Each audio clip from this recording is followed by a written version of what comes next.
Welcome to Ground Up Growth, where we share entrepreneurial insights, business strategies, and personal growth lessons to help listeners build success from the ground up.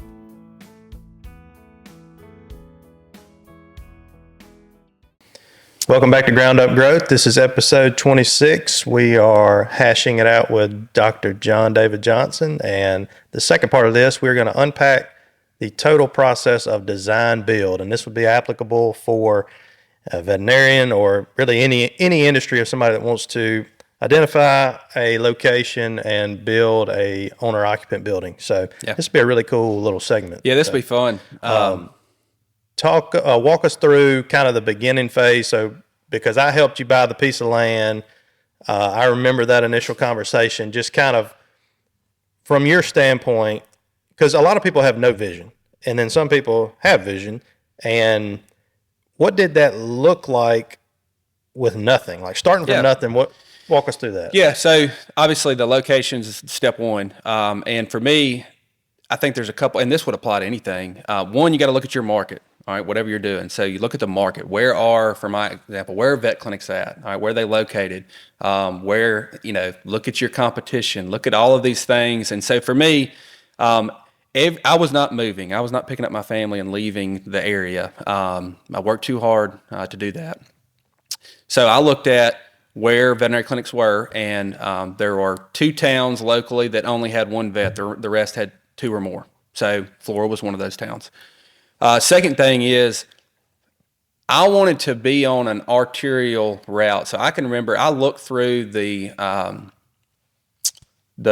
overall plan for Madison County and Flora, like trying to figure out where those arterial routes were. Where could I be? Maybe I couldn't afford to be, on I-55, but where could I be that with growth in a growth path? Yeah. Correct. So, and then it's find what's available, and that's where you came in because there was nothing. But you helped me tremendously through that. We bought an off-market piece of land, and that was a process. But it was a process. Yeah, so get the land, and then as far as the building goes, there's not anybody listening to this that has less experience with building something than me. I have never built anything, and so this is elementary, but this is what I did. I got a piece of graph paper the size of this table, and I treated each square as a square foot, and I drew the floor plan of what I needed. Like I knew, and there's a lot that goes into like the flow of the building in long-term efficiency. So I knew what I needed. So I drew it on a piece of graph paper. I actually have it framed. That's awesome. Yeah, and then a guy that I go to church with, dear friend of mine named Jason Ellis, I asked him who's a good architect that I can afford.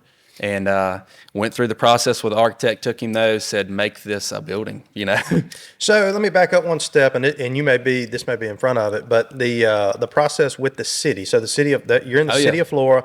There is a site plan review process, architectural guidelines, blah blah blah. So you met with the architect prior to that, or is that? Yeah, so I did at that same time, kind of. Yeah, altogether, because I was on a crunch, and that was part of my story. Is I had to have the pedal to the metal. Because if I lost my W-2 job, it'd be hard to do this. So I was doing it all at the same time because wherever the site was, the building would be applicable. So I was kind of working through those things together. But we had to go through a conditional use application, a public hearing, and then on the tail end of that, there was some opposition. And I can remember the bank wouldn't fund the project until it was settled. I was feeling some pressure that I was fixing to have to jump ship. And so I can remember I started construction out of my pocket with no bank, banking on the fact that all in. Yeah. Oh, you talk about all in. Yeah. So I was doing dirt work and building a pad for a building that I wasn't sure could be a vet clinic out of my pocket. Yeah. So that is awesome. Yeah. All right. So you hired a contractor, Mr. Joe. Yep, took great care of me, Joe Barlow. He was a godsend because, and going back to no experience, I wanted people that I could trust because I was right to be taken advantage of. And I know Joe Barlow and his children, they're dear friends of mine. I knew he was an honest man, and that was it for me. And he took incredible care of me, built the building, and there's hoops that we jumped through with that. We ran into some things we didn't expect, and learned as we went. And so another part of my story is I've got to get equipment to go into this building, and I'm on a time crunch. And so Yeah, you're not just building a building. This is a special deal. And So you've got all kind of compliance, ADA or whatever. I'm sure you've got all kind of little hoops to jump through. But the equipment side of the clinic, I mean, from kennels to X-ray machine, ultrasound, surgical table, instruments, medication, you name it. Did you have a mentor during this process, or were you just on Google? No, I wouldn't say I had a mentor. Just figured it out. I knew what I needed. I've been doing it for 6 years. I knew the equipment I needed. And the biggest thing for me was how much was this going to cost? Because I didn't know that. I didn't know how much the medicine cost. I didn't know how much the equipment cost. I knew what I needed and how to use it. I just didn't know the books on veterinary medicine, Right. So I did some shopping, and I got an X-ray machine out of Georgia. I got an ultrasound machine out of Nashville. Bought a bunch of kennels from Kansas, and that's a funny story. They were going to charge about 30% of the cost of the cages to ship them to me. So I hooked up a 20-foot trailer to my truck, and I drove to Kansas on a weekend, on a Friday, and I picked up the cages and saved myself several $1,000s. And I can remember they were loading this huge factory. And they were like, I walk in the back door and I'm like, hey, I'm here to pick up cages. And they're like, excuse me? And so I go to the loading dock, and I can remember this lady loading me up, and she was like, now you do understand, when you pull out of here, this is your responsibility. I was like, yes, ma'am. Just you never dealt with somebody from Mississippi. Load them up. You're like, look, this is the least of my worries. I've got a construction loan. I ain't worried about your kids. Just load them up. But I had, I had an X-ray machine in my garage. I had an ultrasound machine in my bedroom. I had a storage unit, and my first employee, we met at Storage Max. They have a conference room at Storage Max, and we would meet in the conference room of Storage Max and get the plan together. Oh, wow. Yes, sir. Yep. So me and one individual would sit down and figure out processes. Here's how we're going to approach things. Like, this was before we opened. We were meeting at the Storage Max conference room. Man. Yep. So all this stuff's happening at the same time, and I don't know what I'm doing. I'm doing the best I can with what I've got and hoping and praying, and I got a pregnant wife and 2 kids at home that depend on me. I mean, What about, I'm just interested, I know I'm kind of getting off track from the whole building process, but just support-wise, my mind's going to like, your family support you, your parents, I mean, you have a lot of support on like, hey, or did you have a lot of opposition like, hey, I don't think I'd do that? I had, my accountant will get a kick out of this. Out of everybody that told me, everybody's like, man, you got this, But at the end of the day, you don't want yes men. You want some people to tell you how it is. And my accountant was one of those, and he strongly opposed what I was doing. Banker was in support of me. Parents, obviously, they're like, oh, you're going to knock it out of the park. No, I'm not worried about it. And my wife, I cannot say enough. I mean, I would say any man or woman that goes through something, having a good spouse means everything. And Maddie, my wife, she believed in me. She supported me. She understood what it was going to take to do this and the risk it was going to expose her to. Right. So that was huge. But as far as, mentorship or financial support, nobody was there at the table when you were saying. There was a bunch of people that were like, hey, you got this. Yeah. But there wasn't a lot of, that was about it. But I had my accountant, I love him, but we still joke about it, but he did not think But you need that. You need that fire to like, you can't, or, not saying he said you can't, but any kind of like doubters, I would say, like that's always fueled me. Well, and a lot. You put a chip on a man's shoulder, that's dangerous.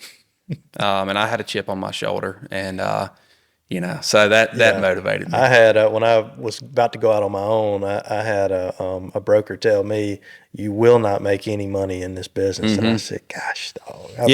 That you thought about that in those dark days. Here I am, I got a bad memory, and I can remember that. So I can remember I did all the lawn work for the first year at the vet clinic. I mean, I planted the plants. I cut the grass Sunday after church, and I can remember. I put the toilet paper holder. Yep, in. you did. I can remember being on the mower on Sunday afternoons, just wore out. Like, you said I couldn't do this. That's awesome. I'm out here cutting my grass. So it'll motivate a man. It may be my home, but yeah, that's right. So construction process went good. And I mean, would you do it again? Yeah, for sure. I would. And, you surround yourself with good people, whether those be, the joke is you have a good attorney, a good accountant, and a good banker, and that's kind of builds your team. But if you have a good professional team, and we got a great group of friends that are strong men, and just surrounding yourself with strong people and people that are good at what they do, I definitely would do it again. I've got a great team, I've got some, I got some good ideas for the future. So That's awesome. yeah. All right. Well, I'm trying to think. We can go into, this is important to me. So veterinary medicine has gone through a lot of changes. My granddad's brother, so my great uncle was a vet, so 2 generations ago, and it's so different than it was. But there's so many qualities from that generation that work today, and I think you could apply this to just about any field, but I love what I do. I really enjoy it, and I love the people, and I think that just the old school approach to people and business there's so much there that's getting pushed to the back end. It's about efficiency and profit, and I feel like we're in a world today in every industry where it's so driven financially that if you will just treat people right, good old boy business, Right. it works. It goes and I so think, far. maybe we'll shift back to that, but that's been huge for me. It's just caring about the people that come see you. Yeah. No, I think that important to me. I think that goes really far in a world of, just everybody on their phone and texting and this and that. And I'm guilty of it. A lot of times it's easier for me. Like if I'm working 8 different real estate deals at a time, it's easier for me to just text and just play whack-a-mole on all Right. 8 of those deals, but I'd love to be have an intentional longer conversation with them. But being in a situation where somebody in a service-based deal where people come into you, I think that's huge, where you just make a point to hey, you get the doc. Yeah. Well, and it's tough because you're an entrepreneur, and so there are goals and there are efficiencies that have to be maintained, and it's a hard balance. That's a whole nother conversation, but trying to